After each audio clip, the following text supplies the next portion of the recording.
Radhe friends, welcome to my YouTube channel best knowledge. First of all please don't forget to like and comment my videos.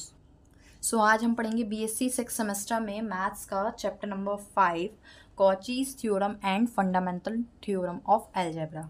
इसका एक lecture हो चुका है, आज ये इसका सेकंड लेक्चर है। ठीक है, अगर आपने इसका फर्स्ट लेक्चर नहीं देखा है तो सबसे पहले फर्स्ट लेक्चर देख लें, बिकॉज वो बहुत ही ज़्यादा इंपॉर्टेंट है। ठीक है, फर्स्ट लेक्चर में मैंने इसके सारे बेसिक चीज़ें बता दी हैं, सारा कॉन्सेप्ट बता दिया है। मैं आपको दिखा भी सकती हूँ। ये था इसका लेक्चर नंबर 1, जिसमें मैंने बताया था कॉचीज़ थ्योरम क्या होती है, उसका स्टेटमेंट बताया था और कॉचीज़ इंटीग्रल फॉर्मूला भी बताया था। साथ ही साथ मैंने डेरिवेटिव ऑफ एनालिटिक फंक्शन भी बताया था और मॉरिस थ्योरम भी बताई थी। काफ़ी सारी चीज़ें मैंने इसमें बताई थी। ठीक है, तो ये वाला लेक्चर बहुत ज़्यादा इंपॉर्टेंट है और सेकंड लेक्चर से लिंक करता है। अगर आप फर्स्ट लेक्चर नहीं देखे हैं तो आपको सेकंड लेक्चर भी समझ नहीं आएगा। तो मैं आपको यही एडवाइस करूँगी कि सबसे पहले फर्स्ट लेक्चर देख लें। डिस्क्रिप्शन में आपको इसकी बनी बनाई प्लेलिस्ट का लिंक मिल जाएगा, आप वहाँ से जाकर देख सकते हैं। ठीक है, प्रीवियस के 4 चैप्टर्स के भी उसमें वीडियोज़ हैं।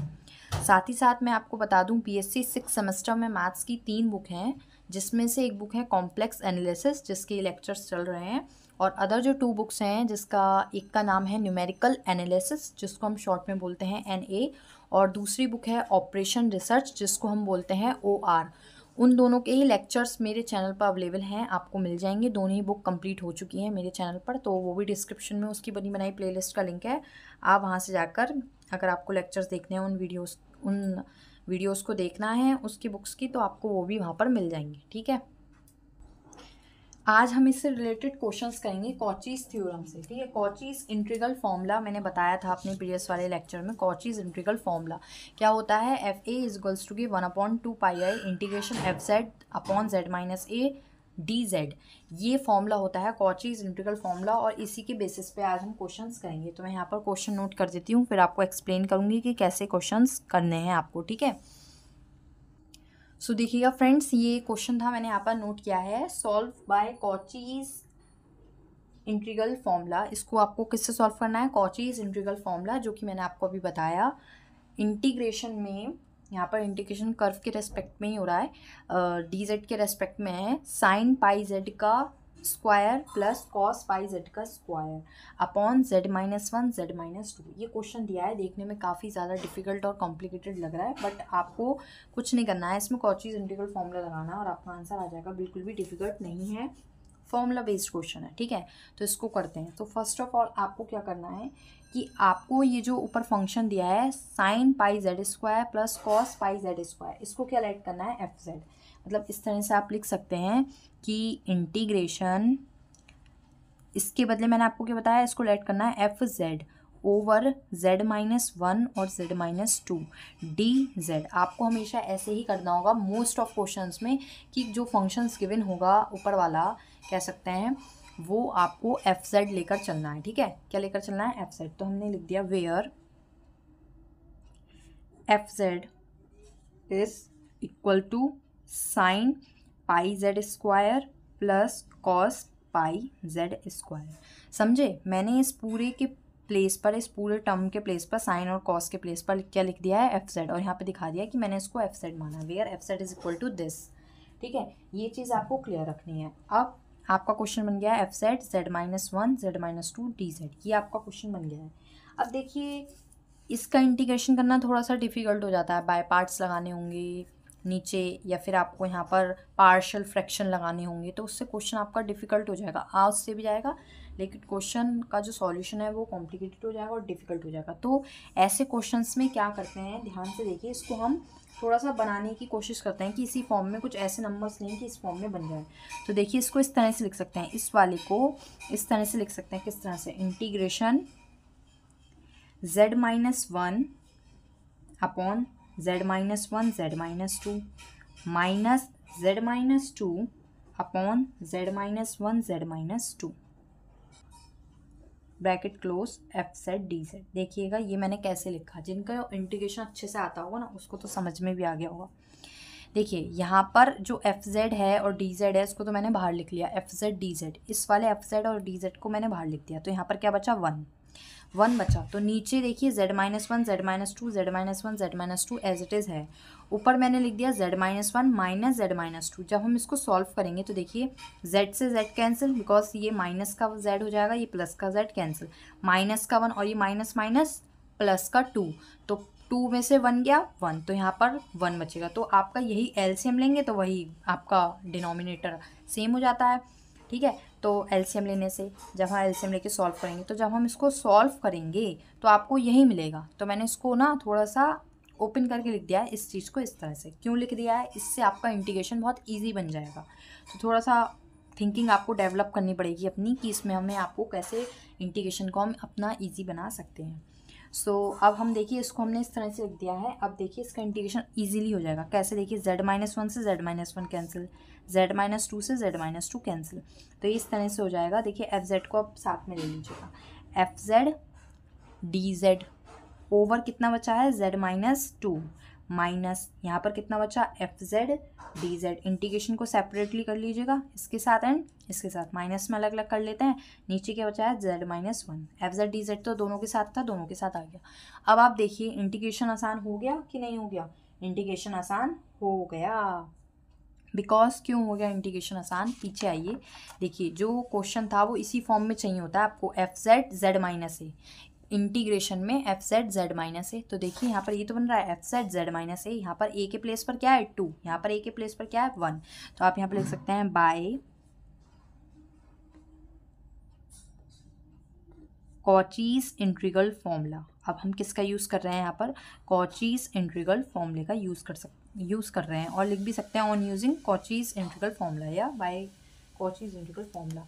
सो अब हम इसके प्लेस पर एफ जेड जेड माइनस ए, यहाँ पर देखिए मैं यहाँ पर एक बार फॉर्मूला दोबारा लिख देती हूँ जिससे आपको डाउट ना हो। क्या होता है Cauchy's integral formula, F A 1/2 pi I integration में F Z upon Z minus A D Z, ये होता है कॉचीज इंटीग्रल का फॉर्मूला, जो आपको अभी तक याद हो जाना चाहिए जिस लोगों ने मेरे फर्स्ट लेक्चर देखे हैं।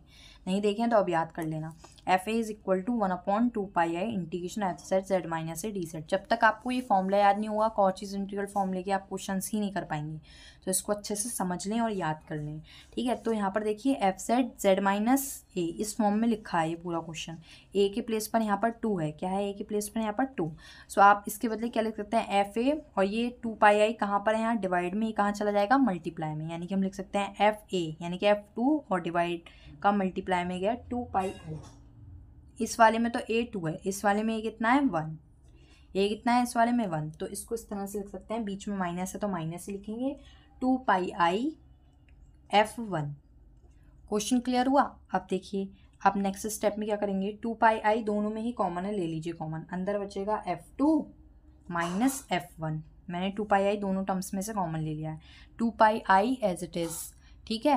अंदर देखिए F2 का मतलब है हमने क्या फंक्शन करा था, ये वाला फंक्शन माना था, sign pi Z square plus cos pi Z square, यानी कि जहाँ जहाँ जेड है वहाँ पर क्या आ गया है 2, तो जहाँ जहाँ जेड है वहाँ पर हम क्या पुट कर देंगे 2, तो 2 लिखेंगे, 2 का स्क्वायर 4, तो हो जाएगा sine 4 pi plus cos 4 pi minus F1 जहाँ जहाँ जेड है वहाँ पर हम क्या रखेंगे अब 1, तो साइन पाई और माइनस के कॉस पाई, क्योंकि जब माइनस का साइन है बीच में तो माइनस का ब्रैकेट खुलेगा, तो मैंने डायरेक्ट लिख दिया है माइनस के कॉस पाई ब्रैकेट क्लोज।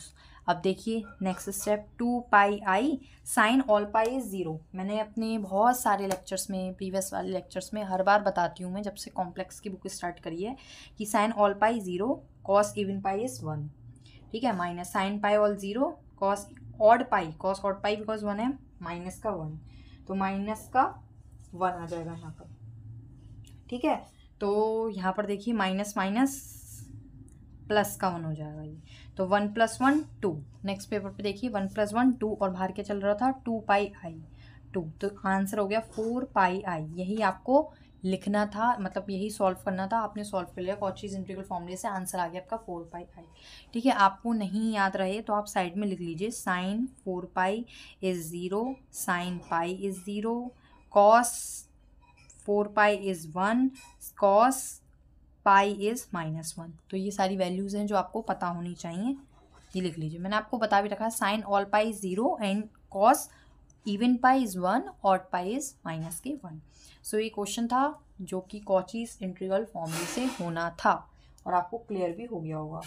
अगर आपको कोई डाउट हो तो मेरे को कमेंट बॉक्स में ज़रूर बताएं, वो डाउट मैं आपका क्लियर कर दूँ, ठीक है। अच्छा, मैंने एक कॉची इंटीग्रल फॉर्मूला बताया था और साथ ही साथ मैंने बताया था ये वाला formula, derivative of analytic function, ठीक है। किसी भी एनालिटिक फंक्शंस का डेरिवेटिव हो तो ये फॉर्मूला बताया था मैंने उसका। सेम इसकी तरह ही होता है, यहाँ पे जितनी पावर होती है उससे एक ज़्यादा होती है। यहाँ पर पावर 1 है डेरिवेटिव की, तो यहाँ पर पावर 2 है। तो इससे रिलेटेड एक क्वेश्चन कर लेते हैं, इस फॉर्मूले से रिलेटेड, आपको और अच्छे से क्लियर हो जाएगा ये वाला फॉर्मूला भी, ठीक है। सो मैं यहाँ पर क्वेश्चन को नोट कर लेती हूँ, फिर आपको एक्सप्लेन कर दूँगी। देखिएगा फ्रेंड्स, मैंने यहाँ पर क्वेश्चन नोट किया है, इंटीग्रेशन में e⁻2z अपॉन z+1 की power 4 dz where c is the circle. यहाँ पर जो कर्व दिया हुआ है यहाँ पर इंटीग्रेशन में, वो c कैसा है, सर्कल है। कर्व किसी भी तरह से हो सकता है, पैराबोला, हाइपरबोला। तो यहाँ पर जो कर्व की बात हो रही है वो कर्व कैसा, सर्कल।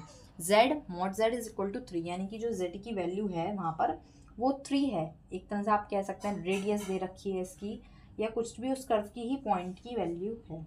अब इस क्वेश्चन को कैसे करना है, मैंने जैसे आपको बताया, यहाँ पर यूज़ होगा डेरिवेटिव ऑफ एनालिटिक फंक्शन का फॉर्मूला। बट अगर उसकी पावर हुई 1 तो ठीक है, लेकिन अगर पावर ज़्यादा है तो हम यहाँ पर यूज़ करेंगे higher derivative of analytic function का फॉर्मूला। ये था higher order of derivative of a analytic function का ये फॉर्मूला। जब 1 थी पावर तो ठीक है, लेकिन पावर यहाँ पर जो आपको गिवन है क्वेश्चन, वहाँ पर पावर 2 है। जो फंक्शन है आप उसको मानेंगे e⁻2z, तो यहाँ पर पावर 2 है, तो आपको यहाँ पर ये वाले फॉर्मूले का यूज़ करना होगा। एन का फैक्टर अपॉन 2πi इंटीग्रेशन में fz upon z - a n+1 dz। तो कन्फ्यूज़न ना हो इसलिए फॉर्मूला यहाँ पर मैं लिख दे रही हूँ। f की पावर n a मतलब फंक्शन की पावर n है, तो इज इक्वल टू में आएगा n का factorial 2πi integration fz upon z - a to the power n+1, जो यहाँ पर लिखा है n उससे एक पावर dz। इस तरह से फॉर्मूला, तो इस फॉर्मूले का भी आपको यूज़ करना आना चाहिए। इसलिए इससे रिलेटेड एक क्वेश्चन बता रही हूँ, और ये इस चैप्टर में इस फॉर्मूले से बेस्ड क्वेश्चंस आ जाते हैं एग्जाम्स में, ठीक है। तो अब आपको जो गिवन फंक्शन है वो आप नोट कर लीजिए, e⁻2z over z+1 to the power 4 dz है। जहाँ पर हम इसको इस तरह से लिख सकते हैं, कॉमन ही लगाइए, इक्वल लगाइए, इंटीग्रेशन में fz ओवर z+1 की power 4 dz where fz is e⁻2z। जो हमने फंक्शन लिया है वो हमने क्या लिया है, e⁻2z। अब हमारा फॉर्मूला ये होता है। सो फॉर्मूले में देखिए यहाँ पर n होता है, n+1 होता है, ठीक है। सो यहाँ पर हम n कितना लेंगे, n हम यहाँ पर 3 लेंगे। तो putting n is equal to 3, ठीक है। मैंने यहाँ पर 3 इसलिए लिया है बिकॉज यहाँ पर देखिए 4 है। आप ये सोचेंगे n3 कैसे लिया है, n3 मैंने ऐसे लिया है, n तो 2 होना चाहिए। नहीं नहीं नहीं, आपको फंक्शन की पावर नहीं देखनी है, आपको ही देखना है यहाँ पर कितना लिखा है नीचे। डिनोमिनेटर की पावर कितनी है, 4। तो जो हम यहाँ पर n लेते हैं वो उससे कम ही तो होता है। अगर यहाँ पर n+1 है तो यहाँ n लिया है, तो उससे कम लिया है, यानी कि यहाँ पर लिया है 4, तो हमें इससे कम लेना होगा एक पावर 3, ठीक है। ये चीज़ क्लियर रखिए, n3। और यहाँ पर a कितना है आपका, यहाँ पर a के प्लेस पर कितना है 1, बट -1, क्योंकि फॉर्मूले में माइनस का होता है, यहाँ प्लस का है, तो a की वैल्यू कितनी है -1। तो ये सारी चीज़ें आपको क्लियर रखनी है। फॉर्मूले में n की वैल्यू कितनी है एंड a की वैल्यू कितनी है। तो fn यानी कि आपको 3 है, n कितना है 3, यानी कि आपको 3 बार डिफ्रेंसिएशन करना होगा, -1। n की वैल्यू 3 है, यानी कि 3 बार डिफ्रेंसिएशन करना है। a की वैल्यू -1 है, n की वैल्यू अगेन 3 है, तो 3 का फैक्टर अपॉन 2πi। क्लियर। फिर इंटीग्रेशन fz, अभी fz को fz ही रखना है, e⁻2z नहीं देना है, ठीक है। fz ओवर z - a की पावर n+1 यही है, z+1 की पावर 4 dz है, ठीक है। अब देखिए ध्यान से, आपको कुल मिला के इसकी वैल्यू ही तो निकालनी है, इसकी वैल्यू ही तो फाइंड आउट करनी है, तो इसको हम ऐसे ही रखेंगे, यानी कि इंटीग्रेशन में F Z over Z plus 1 की पावर 4 डी जेड। ठीक है, इसको हम सॉल्व करेंगे, तो इसको सॉल्व करने के लिए तो एज इट इज़ है एफ 3 बार डिफ्रेंसिएशन -1, ये मल्टीप्लाई डिवाइड का मल्टीप्लाई में जाएगा और मल्टीप्लाई का डिवाइड में आ जाएगा। क्लियर है? थोड़ा सा कॉम्प्लिकेटेड है बट इसको समझिए कि यहाँ पर n की वैल्यू 3 इसलिए लिए क्योंकि यहाँ पर पावर 4 है डिनोमिनेटर में, उससे हमें कम लेनी होती है यहाँ पर n की पावर, क्योंकि यहाँ पर n+1 होता है, इसलिए हमने यहाँ पर n की वैल्यू 3 ली है। फिर इसको इस तरह से लिख दिया है। फिर हमें इसकी वैल्यू निकालनी है, तो इस वाले टर्म्स को सारे को हम इधर ले आए हैं, तो इधर ले गया मल्टीप्लाई का डिवाइड में, डिवाइड का मल्टीप्लाई में। अब इसको सॉल्व करते हैं, देखिए कैसे सॉल्व करेंगे।